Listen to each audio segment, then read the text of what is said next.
I've got this Golf R in for a 1-stage machine polish and a 2-year ceramic coating. I'm going to make this car look absolutely incredible. It's only a couple of months old. It's had a few maintenance washes, and the client's come to realize that he wants this protected. He wants it perfected as well, so there's no swells, there's no marring on this car whatsoever. Now, there is a slight bit of marring, I've checked over it, which could have even been from the dealership. Sometimes when the dealerships prep these, there is no real care or effort put into prepping them. They just want them to look shiny. They don't think the client's going to be looking for marring or swells, and they could even be prepped with the cars coming in for service. So really, you know, what we are is detailers. We put the detail into the paint. We make them look absolutely astonishing, particularly when it's a new car like this. The results we can give is incredible. Now, for me to 2-stage compound this, yes, I could do that. That's not a problem, but it really doesn't need it. And these new 1-stage compounds have become so fantastic that what you're finding is they're getting close to a 2-stage finish anyway. So, and then I'm adding the ceramic coat. So I really don't feel the need to 2-stage this car, if I'm being completely truthful. I don't want to compound too hard into the paint. I actually want to leave as much paint as I possibly can while achieving the best result I possibly can. So I'll crack on with it. I'll show you the process. I'll do decontamination wash first, and it's really not a heavy decontamination wash.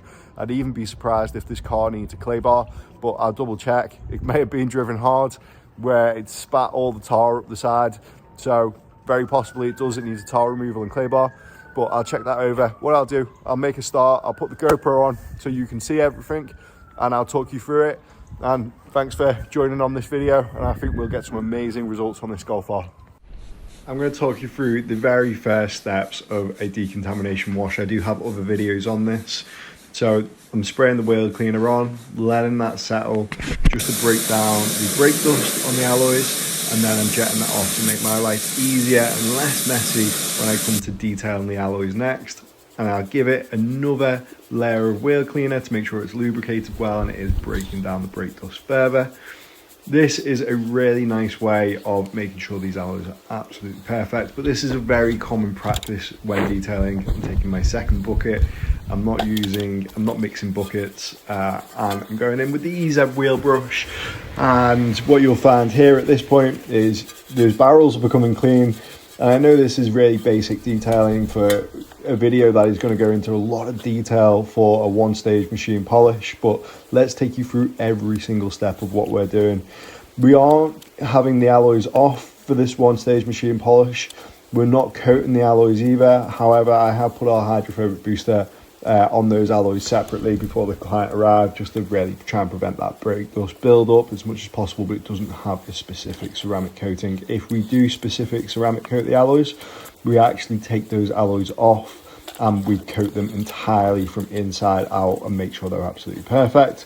But on this case, we're just giving it an amazing 1-stage machine polish, and you will see just how much detail we go into. And there's no way I'm leaving those tires with old dressing on if we are giving the perfect look to the car. I'm taking that old dressing off to put new dressing on, because 1-stage machine polish is about making it look absolutely incredible. And this is a near enough a new car, you know. So only, I believe it had 2,000 miles on the clock, so not many miles at all. It being well looked after. It's had some good maintenance washes in with the snow foam, and I do detail brush just to make sure I'm getting all of the dirt out. There's no, again, this is very basic for this level of video of a 1-stage machine polish, but it goes to show you the importance of a proper maintenance wash even when you go into machine polish.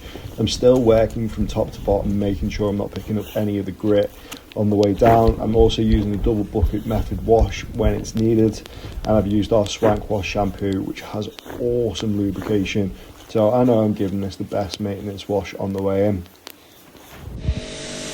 So at this point, just removing all the shampoo. Again, another very basic maintenance wash stage, but I just want to make sure I'm getting all those polymers off.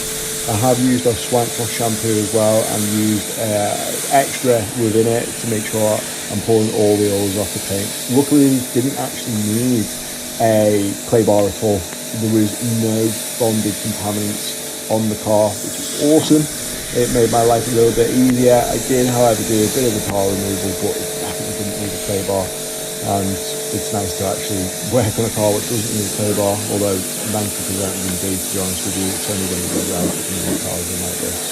Again, just making sure those arches are clear, because I want this to look amazing. Okay, so it's all washed, it's inside, it's looking fantastic, and I'm checking over the car to see what needs to be done. Now, there are a few areas, light scratches. The client's being very lucky that it's not actually gone through the paint, which I'll correct.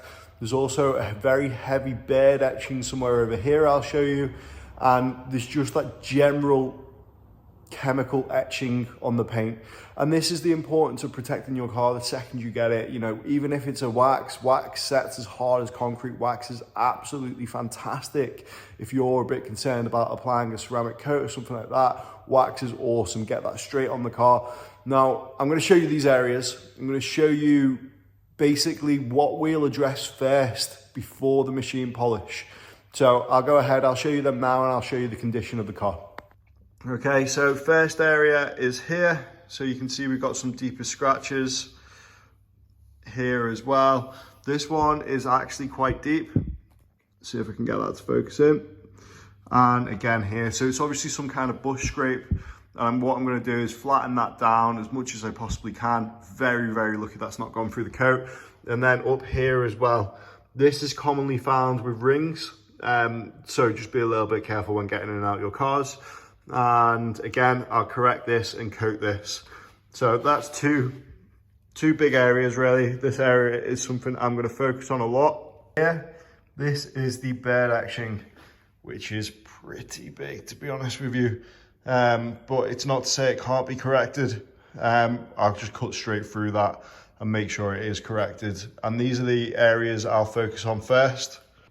However, the general paint condition is very, very good indeed, which is great, because that means this one stage is going to perfect it amazingly. There's some slight stuff, not much at all. This has had some pretty good maintenance washes, to be honest with you.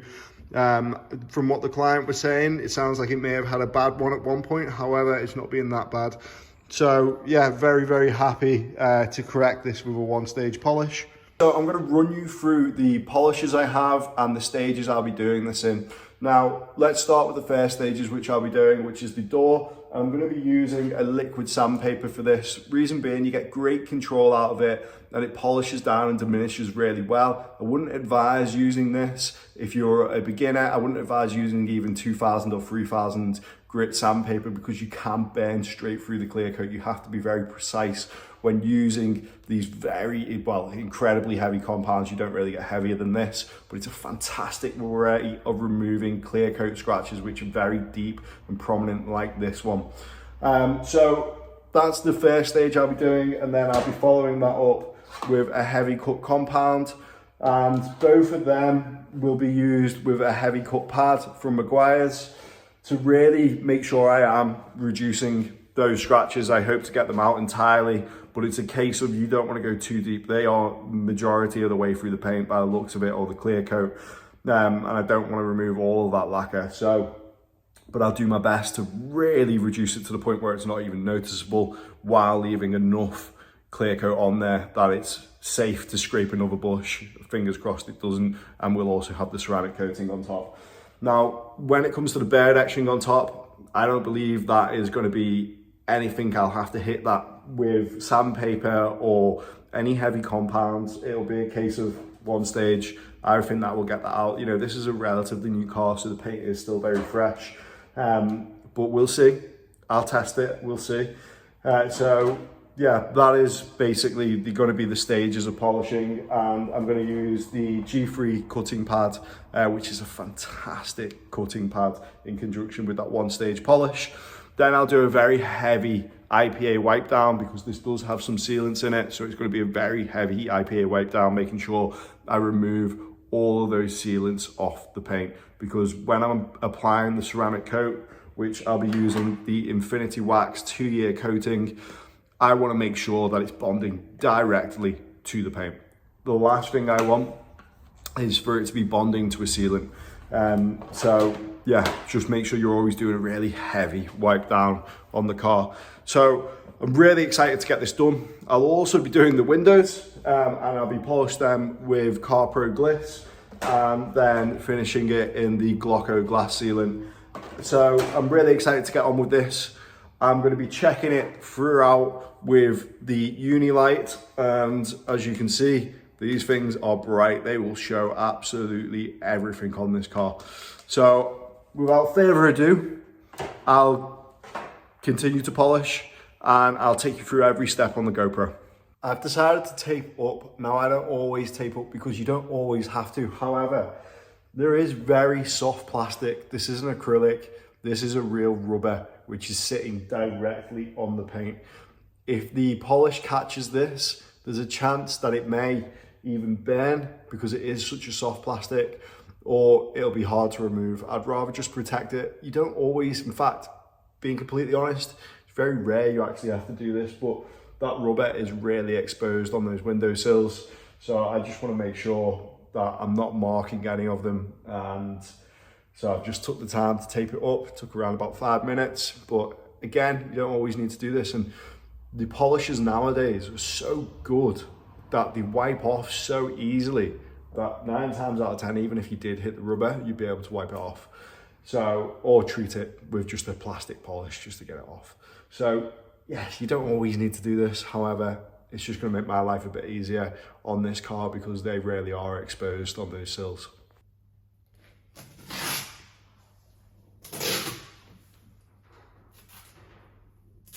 I thought I pressed record on the GoPro, however I didn't. I'm going to show you the sanding marks from the first stage, which with the liquid sandpaper, the matting compound. That is to remove those deeper scratches. And again, I did actually have to use that on the bird etching on top. It really etched in. Now at this stage, I am correcting those sanding marks, which are equivalent to around about a 3000 grit sand. I'm using a heavy compound and I've applied a little bit of water for lubrication. And I'm polishing down to get a perfect finish. You'll see I am really wanting to get a perfect finish on this because I'm checking it with the big Unilight. Again, going back in, just giving that an opportunity to dry a little bit. I believe I did damp off my pad slightly because I had put a little bit too much water in this case, but thankfully there is no rubber trims that I can get with the polish as I've taped up. And I really am taking my time to make sure I'm removing those sanding marks. There's nothing uglier than having sanding marks where someone has tried to correct the scratch and then left the fact that there's no gloss there afterwards. And I'm using a second cloth, short nap, just to make sure, again, that I'm pulling all the polish off. I don't want to go into the stage where I'm perfecting the paint with the one stage polish if these marks haven't been corrected properly, or if I've left really deep holograms that won't come out with the last stage. Again, just checking it with that Unilight, mega important to get this stage right, because if I don't get this stage right, what you're going to find is as I go to polish it on the second stage, it's not going to give me a perfect finish. I want to make sure when I'm cutting with this heavy cut compound, I'm leaving no deep holograms, I'm leaving no deep sanding marks or no scratches. I want all these scratches out. I want a near perfect finish for when I go past the last stage, which is the only stage we're doing today. We're just doing the one stage. So it is even more important to make sure this finish is perfect. And I get a great finish, which you'll see in a second. So as you can see, I did say there'd be one mark. It's very unusual. It's almost like a keystroke here, which was left behind, but those other scratches completely gone. Even with these lights, and these lights show up absolutely everything. Now above the door handle, it was incredibly deep from the rings of the keys, and the majority has gone. You'll never see that with the naked light unless you've got the sun beaming down absolutely direct onto it. You may see it then.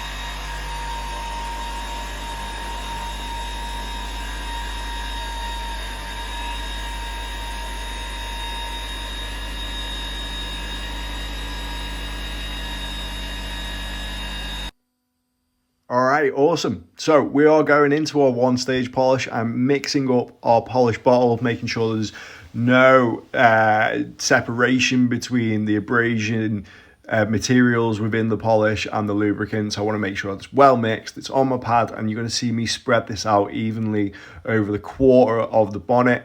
Now, I am going to get an absolute perfect finish from this today. It's not had bad maintenance washes. The showroom has actually pet repped it quite well, which is very rare.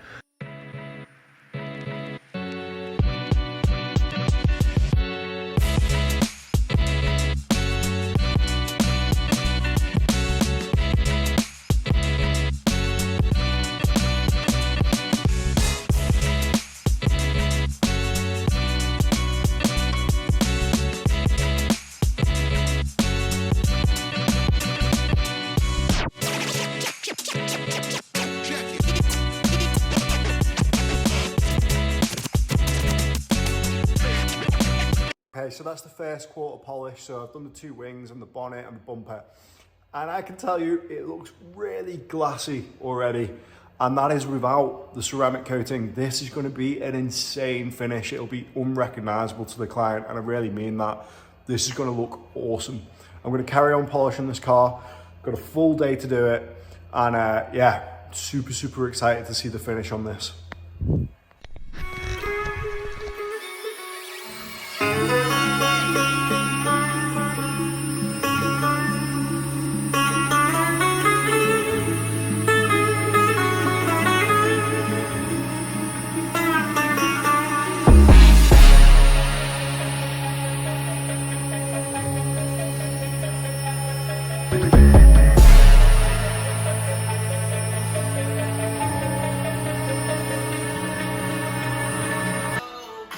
So we all know that scenario where the dog jumps in and out the boot and scratches the top of the boot lid.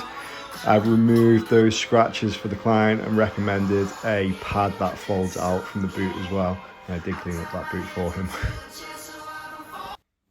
So the next stage is prepping the windows for the window sealant. I'm using Car Pro Gliss for this because it works really nicely when it's next to rubber trims such as these. It'll polish off easily. I don't go in with a polishing pad. I just use a microfiber cloth. Reason being, the car is relatively new. It doesn't need a very heavy polish on the windows. I just have to remove the oils and the residue and any sap that may have sat on there previously. And then I've gone in with a second wipe down to make sure I'm bonding directly to the window and not to the polish. And then at this stage, I'm using a very heavy IPA wipe down. I won't really show you just how heavy I went in with this. I did a couple of rounds and I buffed much harder than that, what I'm showing you there.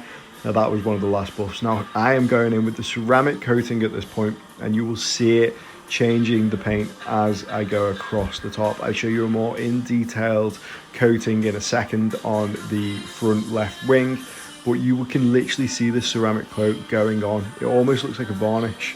And effectively, in many ways, that's what ceramic coating is. It's a silica layer. It's got incredibly strong solvents that help it bond to the paint, and it leaves a very durable protective layer, almost like a nuclear coat. It's very thin, but insanely hard. And I do believe some ceramic coats can be too hard on the paint because they just become such a nightmare to work with afterwards. You know, I really do enjoy the intermediate ones. I think it's nice to be able to polish them down if you get any marring. Again, you just see it here going onto the pad. We're using a wide, soft pad for this. These work really well, actually. They don't look as professional as when you use a block with a lint over the top, but these pads do the job fantastically well.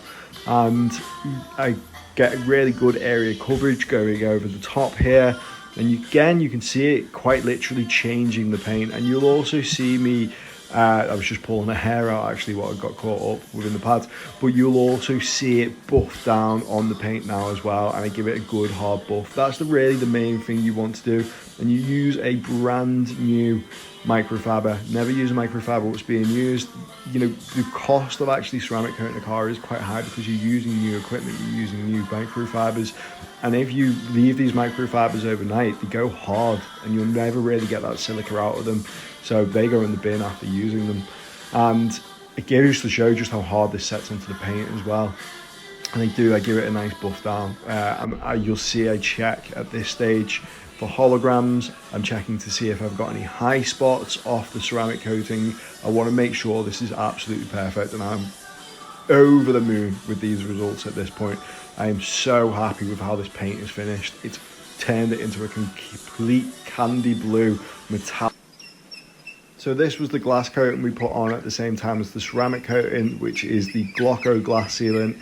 The value for money is absolutely fantastic out of this glass sealant, and it offers great durability and longevity, and also the performance of this glass sealant has proven to be very, very good.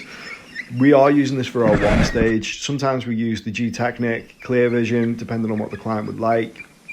I'm giving a very thick layer on the windscreen because I really want that to last as long as possible. You know, you get a lifetime out of all the other glass, but on the windshield you do have to give an extra thick layer to make sure it is. There it is, Golf R, all completed, ceramic coated, and it looks absolutely incredible. Now, I have been here this morning since 7:30, and the finish time is 4:40. And that's the reality of a really good one stage and ceramic coating. Now, I have gone a little bit above and beyond, and I always try to do this if I can, if time's permitting, and it's to just give the interior a quick clean. So, and it means the world to the client if I can do that. I don't always have that time because some cars are in worse condition than others. This was overall paint condition great, but there was those defects, those scratches, those chemical etchings within the paint, which did need cutting out. It looks absolutely incredible. I really appreciate you watching this video up to this point. I'll show you more of the car now. Please do like, subscribe, and I'll do more videos. Absolutely epic. Let me show you this.